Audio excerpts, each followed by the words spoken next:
성스러운 거미라고 하는 영화는 이란 영화입니다. 이란이 지금 이슬람 종교 국가죠. 거미는 연쇄살인범이 자기를 지칭하는 용어입니다. 그러니까 스스로 이제 별명이죠. 연쇄살인범들, 특히 연쇄 강간 살인범들은 자신의 기술이라든가 자신의 정체성을 신을 대리해서 거리의 여자들을 청소하는 청소부로서의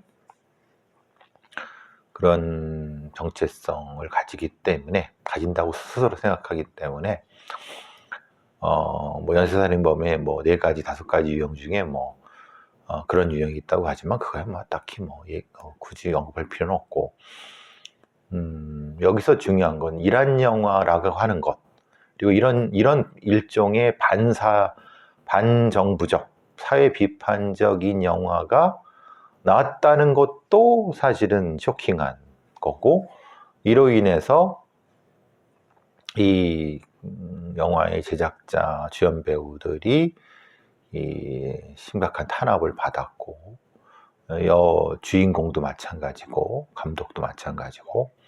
그러니까 이 영화가 자체가 기적이죠. 이란에서 이런 영화가 만들어졌다는 것 자체가 기적이기도 하고, 또 내용적으로 마치 강호순 같이 아이 셋의 가장, 여기서 평범한이란 말은 쓰고 싶지 않습니다. 아이 셋의 아버지고, 이게 이제 뭐 가장이고 남편이고 자기 아내도 있고, 아이들한테는 너무 너그러운 뭐 가장이면서 이 일종의 종교 국가로서, 그리고 상당히 가부장적이고 굉장히 보수적인 이런 사회 시스템에서 존재하는 일종의 그런 살인범, 그러니까 거리를 청소하는 살인범, 여성 혐오와 광적인 종교와 관련된 영화입니다. 사실 저는 이 영화를 영화 소개 프로그램에서 소개받고, 일단은 실제로 이 연쇄살인범, 이 성스러운 거미라고 하는 연쇄살인범 실제의 실화입니다. 실화라고 하는 것에 사실 충격도 받았고, 이란의 연쇄살인마 사이드 하네이입니다. 실제의 연쇄살인범은 1년 동안 16명의 성매매 여성을 살해한, 아시다시피 이 이란이 오랫동안의 경제 제재로 인해서 생활이 궁핍한 건 말할 것도 없고, 특히 이제 종교 국가로서 극심한 성차별, 그리고 여성에 대한 혐오가 존재하는 거고요. 오히려 이런 거죠. 얼마 전에 유튜버 얘기도 했지만, 유튜버, 물론 이란은 아닙니다만은, 유튜브로 바깥에 나가서 혼자 사는 유튜버 그것을 공개했다고 그 아버지가 그 딸을 죽인 명예살인 이렇게 표현하지만은, 오히려 이 사이드 하네이가 너무 대범합니다. 자기를 정의로운 행동이라고 주장을 하고 언론사에 전화를 걸어서 사체 유기 현장을 알려줍니다. 그걸 과시합니다. 신의 대리인으로 누군가 해야 될 일을 자기가 했다는, 여성들은 어떤 순교자의 피를 더럽힌, 그래서 이 성매매 여성들은 그거든. 근데 성매매란 것이 왜 그럴까? 먹고 살기 어렵다. 다른 형태의 어떤 생계 수단이 없는 상태에서 반드시 수요가 있으니까 당연히 공급이 있는 거고, 그럼 수요자는 누굴까? 당연히 그런 겉으로는 평범한 것 같지 하는 그런 이란의 남성, 가부장적인 남성이 되겠죠. 뿌리 깊은 가부장제의 나라에서 사실 이게 현실일까 영화일까? 사실은 현실보다 더 현실 같은 영화죠. 영화가 현실에 그걸 다 못 담아냈다고 합니다. 글쎄요, 이게 이런 영화를 보면서 그럼 이런 생각을 많이 하죠. 이춘재 그리고 이춘재 이전에 이런 성범죄, 화성 연쇄살인 사건을 다루는 한국 언론이나 한국의 권력자들은 어땠을까? 이런 생각을 해봅니다.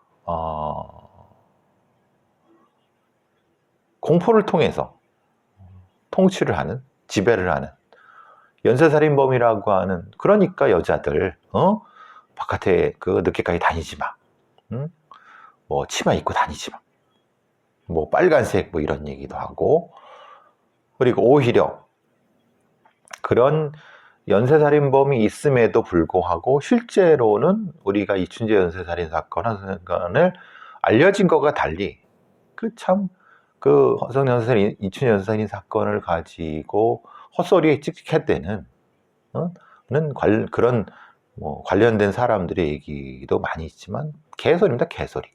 즉 말하자면 실제로 조금만 주의를 기울였으면은 범인은 바로 눈앞에 있지 않습니까? 이춘재는 바로 그 마을에 살았던 그 범인이었죠. 근데 왜 못 잡았을까요? 오히려 엉뚱하게도 동네의 청년들을 두들겨 패서 범인을 만들질 않나? 그렇게 해갖고 승진해갖고 그러니까 정작 범인을 잡을 생각보다는 그걸 통해서 지들 승진하려고 하고, 오히려 범인을 잡아놓으니까 윤석열 씨, 그 다음에 범죄 김현정 씨, 김현정 양 같은 아예 시체를 은폐하고, 결국은 지금까지 나왔던 뭐 살인의 추억이라든가 뭐 시그널이라든가 실제로 그런 방식의 진정한 본질적인 연쇄살인의 사회적인 어떤 의미는 반영하지 못하고 있다. 봉준호 감독이 지가 아무리 화성 연쇄살인 사건을 그런 식으로 보려고 했지만 실제로 핀트가 잘못됐다. 즉 연쇄살인범을 방치하고 방관하고 그걸 이용해서 사회를 지배했던 자들에 대한 얘기는 사실 못한 거고, 연쇄살인범이라고 이춘재를 잡았다고 헛질하라는 그런 자들, 소위 말하는 그런 수사 했던 애들 이런 다 개소리입니다. 그런 말도 안 되는, 결국은 지금 이춘재 살인 사건의 그 사건 기록이 제대로 실제로 얼마나 진실과 부합하는지 아무도 모릅니다. 지들만이 알 뿐인데 그건 그러니까 말하자면은 우리가 이게 이제 연쇄살인의 범죄 심리학이라고 하는, 연쇄살인과 관련된 논문을 쓴 사람도 꽤 많이 됩니다. 이런 사회적 맥락 하에서 너무나도 이런 사건을 가지고 울거먹고 사회의 통제의 기제로 삼는 이런 방식으로, 더더군다나 여성에 대한 혐오, 소수자든 혐오에 대한 그거를 범죄적인 기제를 통해서 사회를 꽉 억제고, 경찰력 강화, 언론들도 부안해동하는, 딱 우리나라의 80년대, 70년대 상황과 똑같습니다. 80년대, 90년대 상황, 2000년대 상황도 똑같죠. 지금은 다를까요? 범죄를 가지고 사회를 지배하고 공포를 하고 무능하고 무지한 이 범죄 수사관들, 검사 새끼들, 판사, 무지한 인간들, 이런 인간들이 그냥 허접하게 사회를 통제하는, 이걸 빨리 극복해야 우리가 진정한 정의와 시대로 갈 수 있는데 참 안타깝습니다. 남의 죽음, 소수자의 죽음, 소수자의 피해를 통해서 자신의 정치적 이득이라든가 직업적 이득이라든가 이런 걸 얻는 자들은 진짜 생 양아치들이지 않습니까? 지금 이 성스러운 거미를 보면서 사실 많은 걸 느껴야 됩니다. 많은 걸 느낄 수 있고 일 안에 이런 어떤 뭐 연산인마 영어라고만 취급하지 마시고 이 속에 담겨 있는 진짜 범죄와 정의와 사회 통제와 우리가 어디로 나가야 되는가에 대한 지금의 모습을 한번 봤으면 좋겠습니다. 언론도 또 다른 사회 시스템도 다 공범이 돼 갖고 결국은 잔인하게 죽임을 당하는 여성들과 그 사회 시스템에 대한 얘기가 이 바로 성스러운 거미가 아닐까 싶습니다. 여러분한테 한번 진지하게 영화를 보시기를 한번 권해드립니다. 자, 관련해 갖고 이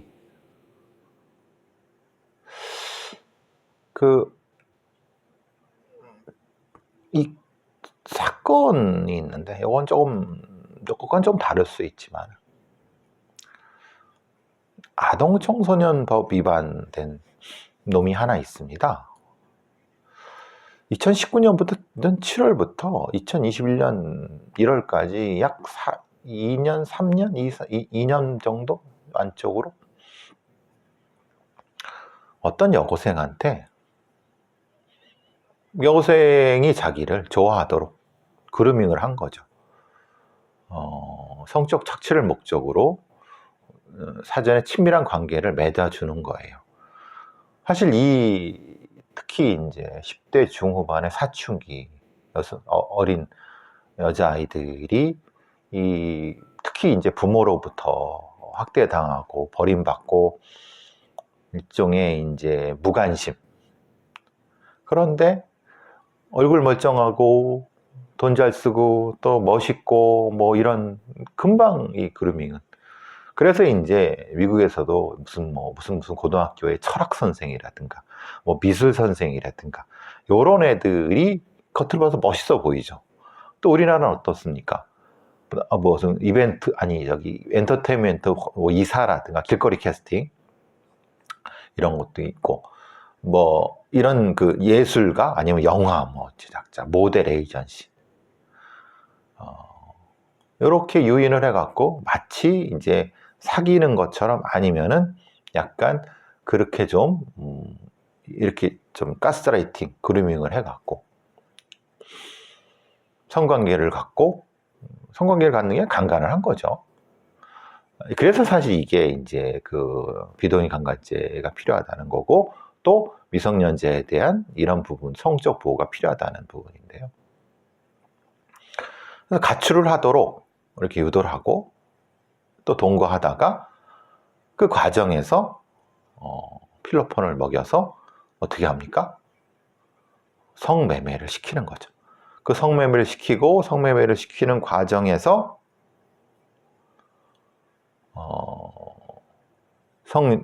성착취 영상을 찍어서 팔고 어제 제가 말씀드렸던 부분도 그렇죠. 뭐 아이돌 가수의 남자친구라고 하는 놈, 뭐 헤어 디자이너, 뭐 그런 식으로 이 여성들을 유인해 갖고 성관계 동영상을 찍고 그걸 팔고 뭐 이게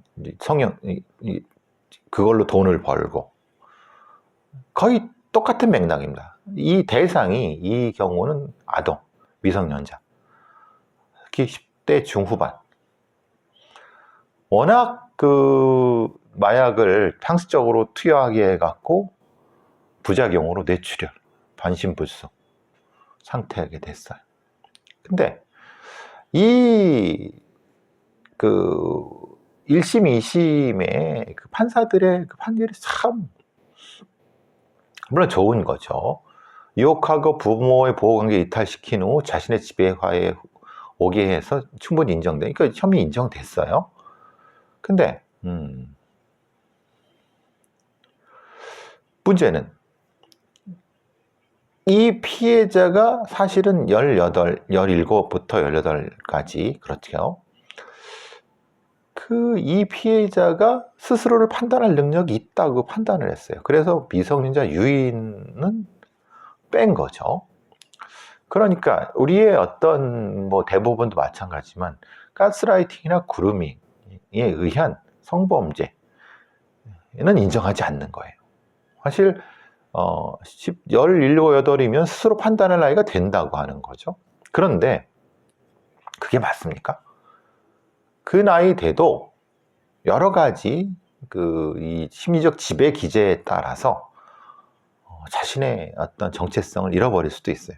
그런 경우는 어떻게 해? 그러니까 사실 이거에 따르면은 40대의 엔터테인먼트 사장 놈이랑 뭐 이게 이 성관계 강간을 당했는데도 불구하고 무죄가 나오는 그 꼴이 되는 거죠. 이놈한테는 9년 6개월에 선고가 됐어요. 이게 이제 항소심에서 대법원에서도 이렇게 되겠죠. 그러니까 이게 참 한 여자아이, 어린아이의 인생을 완전히 망가뜨리고 몸도 다 망가뜨리고 성매매 완전히 파괴해서 살인에 준하는 사람 죽인 것과 똑같죠. 근데 이 정도밖에 형량이 안 나오냐 이런 놈들을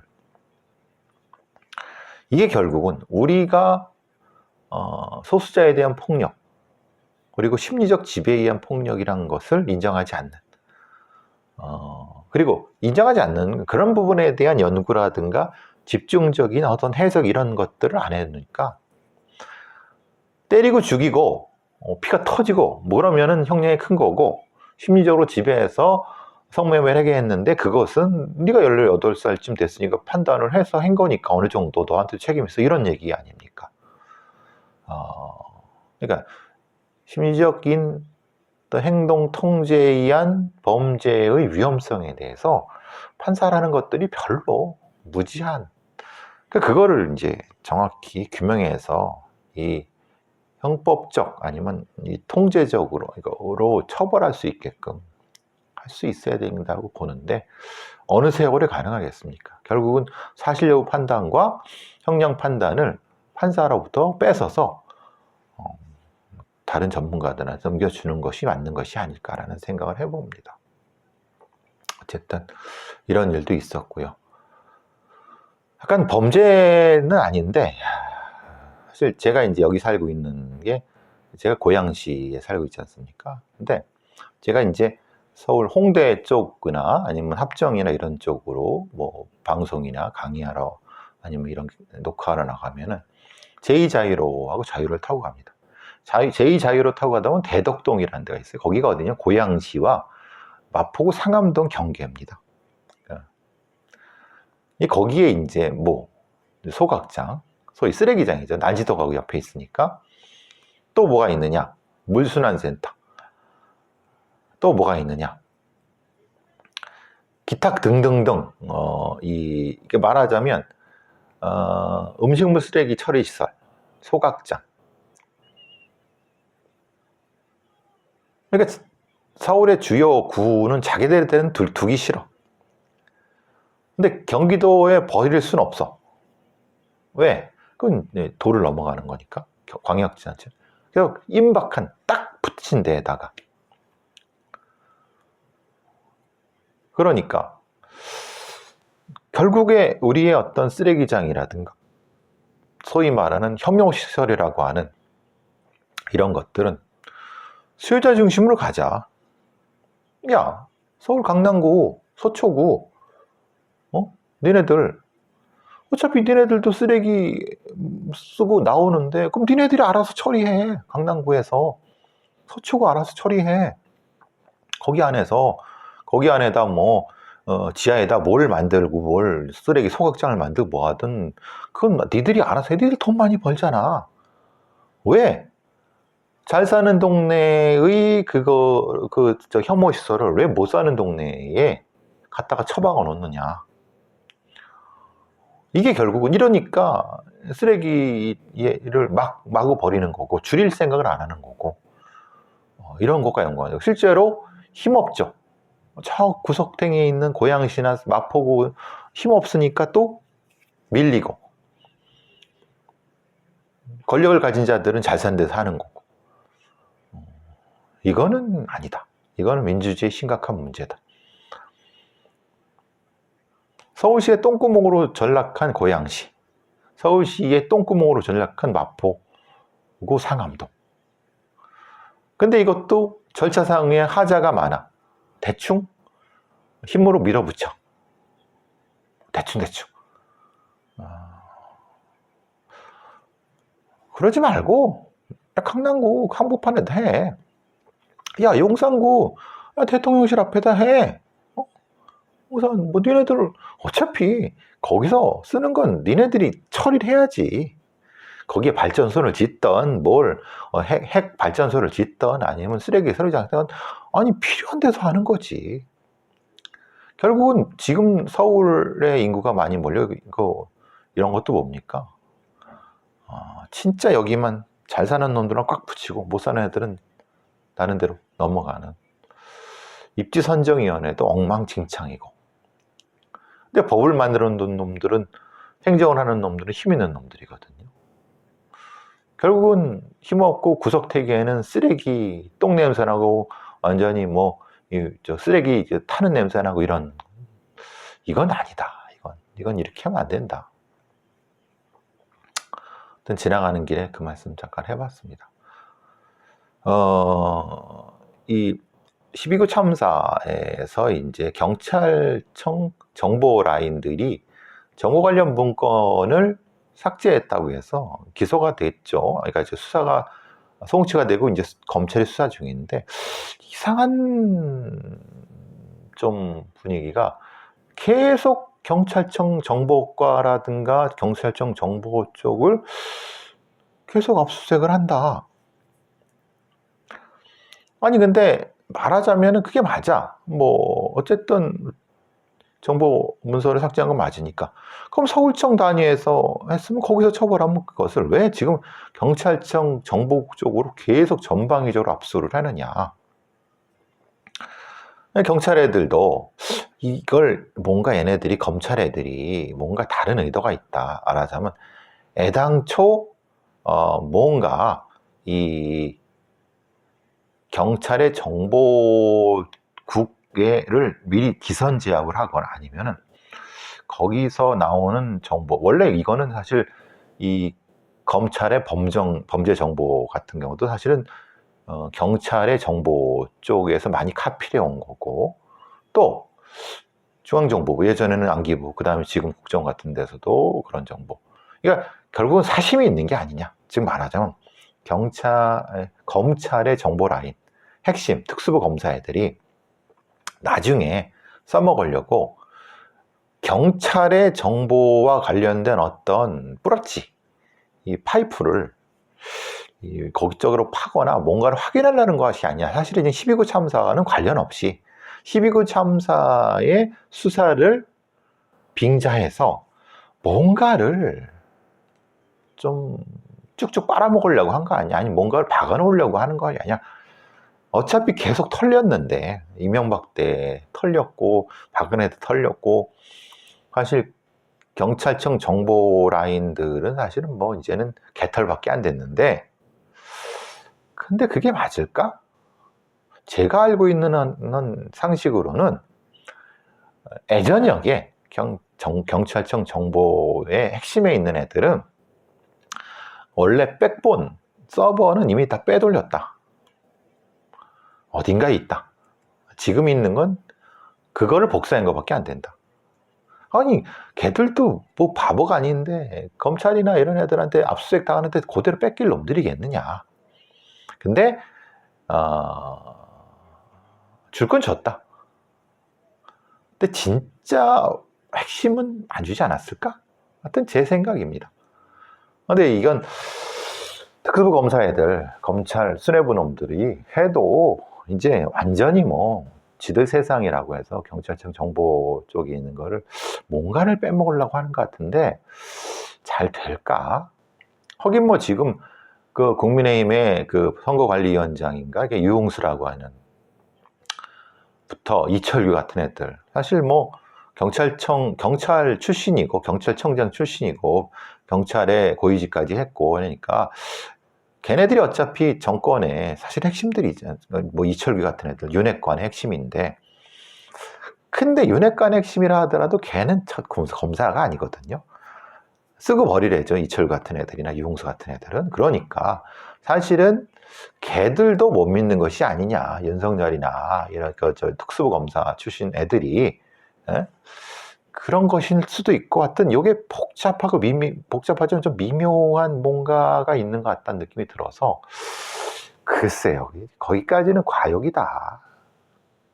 거기까지는 건들지 말자. 거기까지는. AI, 요즘 뭐, 챗 GPT라는 게 막 되고 그러는데, 범죄 징후를 잡는 AI. 그러니까 CCTV 화면의 동영상을 쭉 보면은 이 사람의 행동이 파이트, 아슨, 폴다운, 뭐, 이런 거 있잖아요. 그러니까 대전과학기술연합대학교 UST와 한국정자통신연구원 ETRI라고 하는데, 김형민 전호범 박사, 그러니까 CCTV 속에 포착된 행동을 감지해서 AI로 판단하는, 그러면 어렵지 않습니다. 막대한 어떤 그 정보가 있지 않습니까? 그럼 요렇게 움직이는 거는 사실은 요거는 어떤 거야? 싸우는 거야? 화내는 거야? 학습만 시키면은 데이터의 양에 따라서 충분히 판단할 수 있죠. 이게 사실 아시다시피 북경에 베이징에 중국 애들, 공안 애들이, 공산당 애들이 하는 짓입니다. 그리고 저 신장 유구르 지역에도 똑같이 하는 거고. 근데 이걸 이제 관제요원의 그 알람 기술로 하는 건 크게 어렵지 않습니다.